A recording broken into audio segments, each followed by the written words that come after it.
سامعین، آج میں آپ کے ساتھ واقعہ کربلا شیئر کروں گی۔ واقعہ کربلا تاریخ اسلام کا نہیں بلکہ عالم اسلام کا افسوسناک واقعہ ہے۔ سانخہ کربلا 10 محرم 61ویں ہجری بمطابق 9 یا 10 اکتوبر 680 عیسوی کو موجود عراق میں کربلا کے مقام پہ پیش آیا۔ یزید کی بھیجی گئی فوج نے محمد مصطفیٰ صلی اللہ علیہ وآلہ وسلم کے نواسے حضرت حسین رضی اللہ تعالیٰ عنہ اور ان کے اہل خانہ کو شہید کیا۔ حضرت حسین رضی اللہ تعالیٰ عنہ کے ساتھ 72 ساتھی تھے، جن میں سے 18 اہل بیت کے اراکین تھے اور اس کے علاوہ خاندان نبوت صلی اللہ علیہ وآلہ وسلم کی خواتین اور بچے بھی شامل تھے۔ واقعہ کربلا صرف اسلام کا ہی نہیں بلکہ عالم اسلام کا نادر اور عجیب و غریب واقعہ ہے۔ دنیا میں یہی ایک واقعہ ایسا ہے جس سے عالم کی تمام چیزیں متاثر ہوئی۔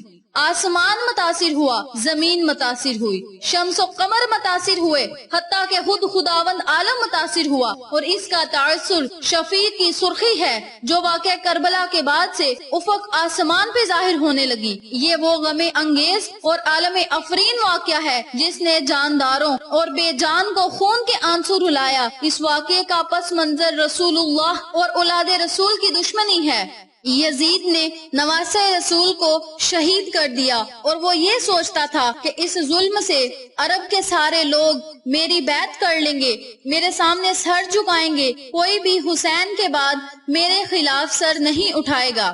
تاریخ نے لکھا ہے بی بی زینب ایک مرتبہ اللہ کے رسول محمد مصطفیٰ صلی اللہ علیہ وآلہ وسلم کی خدمت میں آئیں اور عرض کرنے لگی، اے نانا جان، رات میں نے خواب دیکھا اور جیسے ہی میں نے ماں فاطمہ کو خواب سنایا تو میری ماں نے کہا، جاؤ اپنے نانا جان سے خواب کی تعبیر پوچھ کے آؤ۔ نانا جان، مجھے اس خواب کی تعبیر بتائیے۔ بس یوں ہی کہنا تھا، بی بی زینب نے خواب سنانا شروع کیا کہ نانا جان، میں نے یہ خواب دیکھا ہے کہ ایک صحرا ہے جس میں تیر آندھی ہو رہی ہے، میرے پاؤں زمین سے اکھڑ رہے ہیں، میں ایک درخت کا سہارا لیتی ہوں لیکن کچھ دیر بعد وہ درخت اکھڑ جاتا ہے، میں دوسرے درخت کا سہارا لیتی ہوں، کچھ دیر بعد وہ درخت بھی اکھڑ جاتا ہے، میں بڑی مشکل سے تیسرے درخت کا سہارا لیتی ہوں لیکن وہ درخت بھی ہوا کی تیزی کی وجہ سے اکھڑ جاتا ہے۔ نانا جان، میں خواب میں دیکھتی ہوں کہ آس پاس کوئی نہیں، میں بے سہارا ہوں، اتنے میں تیز ہوا چلنے لگتی ہے اور میں خواب میں دیکھتی ہوں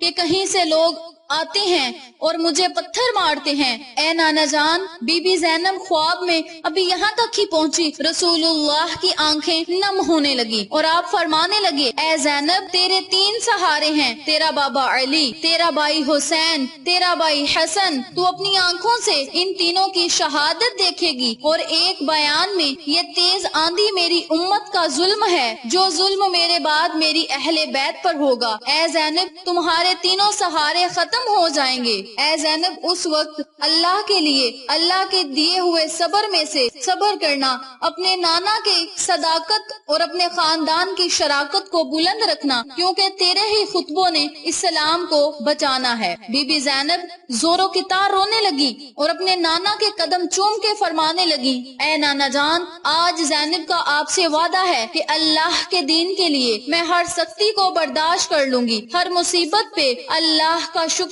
ادا کروں گی تاکہ اللہ کا دین قیامت تک باقی رہے۔ سلام ہو بی بی زینب کی عظمت پہ، سلام ہو رسول اللہ کے پورے خاندان پہ، جنہوں نے ہر سختی سہ کر ہم تک اسلام عظیم جیسی نعمت کو پہنچایا۔ اللہ کے رسول محمد مصطفیٰ صلی اللہ علیہ وآلہ وسلم بار بار امام حسین کو بلند کرتے دنیا کو بتاتے تھے کہ حسین مجھ سے ہے، میں حسین سے ہوں۔ اے لوگو، اگر اس حسین پہ کوئی مشکل وقت آئے تو تم اس کی مدد ضرور کرنا، اس کا ساتھ ضرور دینا، کیونکہ یہ جنت کے جوانوں کا سردار ہے، میرا خون ہے، میری اولاد ہے۔ لیکن افسوس، ابھی رسول اللہ کی رحلت کو تھوڑا ہی وقت گزرا تھا کہ کربلا کے میدان میں 9 لاکھ کا مجمع تھا اور دوسری طرف وہ حسین جس کو اللہ کے رسول اپنے کندھوں پہ سوار کیا کرتے تھے۔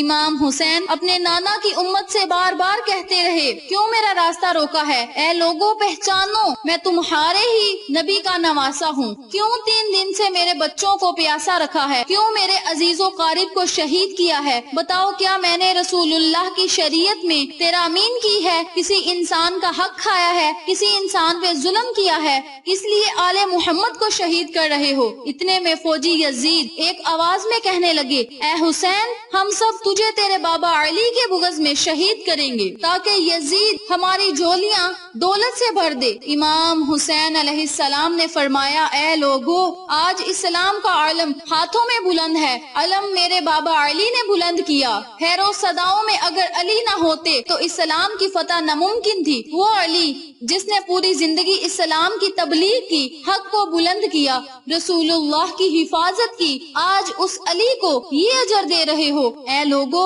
بتاؤ، اللہ کے رسول نے بار بار میرے بابا علی کا ہاتھ بلند کر کے فرمایا تھا کہ جہاں حق ہوگا وہاں علی ہوگا، جہاں علی ہوگا وہاں حق ہوگا۔ آج اس علی اور اولاد رسول کو یہ اجر دے رہے ہو۔ اتنے میں یزید کی فوج کے سپہ سالاروں نے دیکھا کہ کہیں فوج میں بغاوت نہ ہو جائے، کہا کیا دیکھ رہے ہو، حملہ کرو۔ بس لاکھوں کی فوج نے جب رسول اللہ کے نواسے پہ حملہ کیا، امام حسین نے اللہ کا نام لیا اور اپنی تلوار کو باہر نکالا۔ تاریخ گواہ ہے، ایک طرف لاکھوں کا مجمع تھا اور ایک طرف 3 دن کا بھوکا پیاسا حسین ابن علی۔ زمین پر اس طرح کی جنگ پہلے کبھی نہ دیکھی تھی کہ ایک انسان لاکھوں کے مجمع کو اس طرح تڑپا رہا ہے کہ فوجی اشکار واپس پلٹ کر بھاگنے لگے۔ امام حسین فوجی یزید سے مخاطب ہو کر فرماتے ہیں، 3 دن کے بھوکے کی جنگ دیکھو، 3 دن کے پیاسے کی جنگ دیکھو، رسول اللہ کے اس نواسے کی جنگ دیکھو، اس کی جنگ دیکھو جس کا جوان بھائی شہید کیا گیا، جس کی جوان بیٹی کو نظروں کے سامنے شہید کیا گیا، جس نے اپنے ہی ہاتھوں سے اپنے بچے کی قبر کھودی۔ امام حسین شیر کی طرح فوجی یزید سے لڑ رہے تھے۔ اتنے میں آواز غیب آتی ہے، حسین، اللہ تجھ سے راضی ہوا۔ بس اسی صدا کا سننا تھا کہ امام حسین اپنی ذوالفقار کو تھام لیے۔ اتنے میں عمر بن سعد کہتا ہے، شمر کیا دیکھ رہے ہو، یہ علی کا شیر ہے، اس کو مارنا ناممکن ہے، جاؤ خیموں کو آگ لگا دو۔ بس کچھ ظالموں نے ہی بیبیوں کے خیمے کو آگ لگا دی اور کچھ امام حسین کو دور سے تیر مارنے لگے۔ امام حسین کبھی بیبیوں کے خیموں کی طرف دوڑ پڑتے تو کبھی میدان کربلا میں آ جاتے۔ عمر بن سعد اور شمر فوج کو 4 حصوں میں تقسیم کر دیا اور یہ کہا کہ کوئی بھی حسین کے قریب نہ جائے، جس کے پاس موجود چیزیں ہیں وہ دور سے حسین کو مارے، جس کے پاس نیزہ تھا اس نے نیزہ مارا، جس کے پاس تیر تھے اس نے تیر مارے۔ تاریخ نے لکھا ہے، جس کے پاس مارنے کے لیے کچھ نہ تھا وہ کربلا کی گرم زمین سے مٹی اٹھا کے امام حسین کی طرف پھینکتا رہا۔ امام حسین کے جسم مبارک پر ہزاروں زخم تھے، آپ کے جسم مبارک پر اتنے تیر تھے کہ آپ کا جسم مبارک نظر نہیں آ رہا تھا۔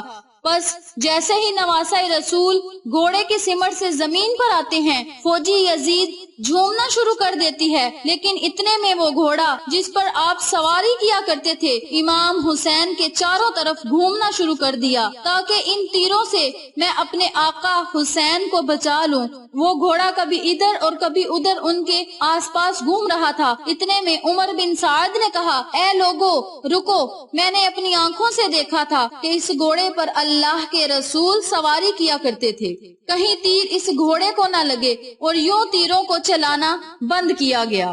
افسوس ہے ان لوگوں پہ، اس گھوڑے کے احترام کا تو معلوم تھا جس پر رسول اللہ صلی اللہ علیہ وآلہ وسلم سواری کیا کرتے تھے، لیکن اس حسین کا احترام بھول چکے تھے جن کو اپنے کندھوں پر سوار کر کے رسول اللہ صلی اللہ علیہ وآلہ وسلم سوار کیا کرتے تھے، امت کو دکھایا کرتے تھے۔ بس امام حسین زمین کربلا پہ اپنا سر رکھ کے اللہ کا شکر ادا کر رہے ہیں، اور وہاں فوجی یزید کے مختلف سپاہی امام حسین کا سر تن سے جدا کرنے کے لیے قریب آتے ہیں۔ جو بھی قریب آ کے امام حسین کے سر کو دیکھے تو اسے امام حسین کے چہرے میں رسول اللہ کا چہرہ نظر آتا اور وہ چیخ مار کے دور چلا جاتا۔ اتنے میں شمر کہنے لگا یہ کام مجھ سے ہی ہوگا۔ جیسے ہی شمر نے فخر امام حسین کے گلے پہ دیکھا تو وہ دیکھتا ہے کہ امام حسین کے لب ہل رہے ہیں۔ اس نے سوچا ہم نے حسین کا پورا خاندان شہید کر دیا ہے، 3 دن تک حسین کے بچوں کو بھوکا پیاسا رکھا ہے، شاید حسین ہمیں بد دعا دے رہے ہوں گے۔ سننے کے لیے کان قریب کیا تو کیا سنا؟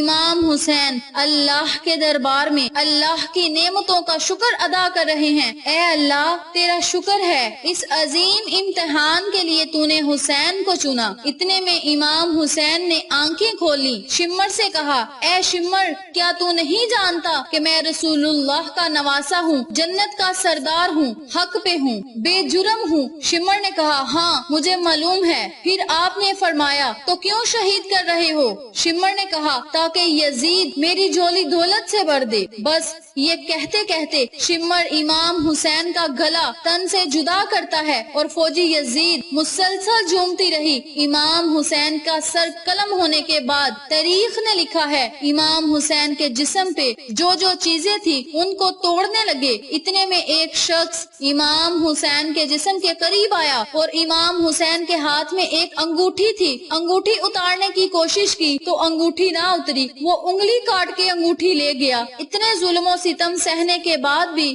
سر نیزے پہ چڑھانے کے بعد بھی وہ قرآن کی تلاوت سرعام کرتے رہے۔ اگر وہ چاہتے تو سمندر کا پانی خود چل کے ان کے پاس آتا، لیکن نانا کا دین بچانے کے لیے انہوں نے اپنی جانیں قربان کی، کربلا کے میدان میں اپنا خون بہایا، اسلام حق اور سچ کا پرچم بلند کیا۔ واقعہ کربلا ہم بیان کرنے بیٹھ جائیں، سارے سمندروں کا پانی روشنائی بن جائے اور سارے درخت مل کے قلم بن جائیں تو بھی ہم کربلا کا دردناک واقعہ بیان نہیں کر سکتے۔ آخر میں اللہ سے دعا ہے کہ اللہ پاک ہمیں محمد مصطفیٰ صلی اللہ علیہ وآلہ وسلم کے نقشہ قدم پہ، امام حسن و حسین کے نقشہ قدم پہ، جوان علی اکبر کے نقشہ قدم پہ چلنے کی توفیق دے، ان کی بیٹیوں کی طرح ہمیں بھی اسلام پر قائم و دائم رہنے کی توفیق دے، اسلام کی خاطر جانیں قربان کرنے کی توفیق دے، ان کی آل اولاد کی طرح قربانیاں دینے کی توفیق دے اور اسلام کا بول بالا بنائے۔ آمین ثم آمین یا رب العالمین۔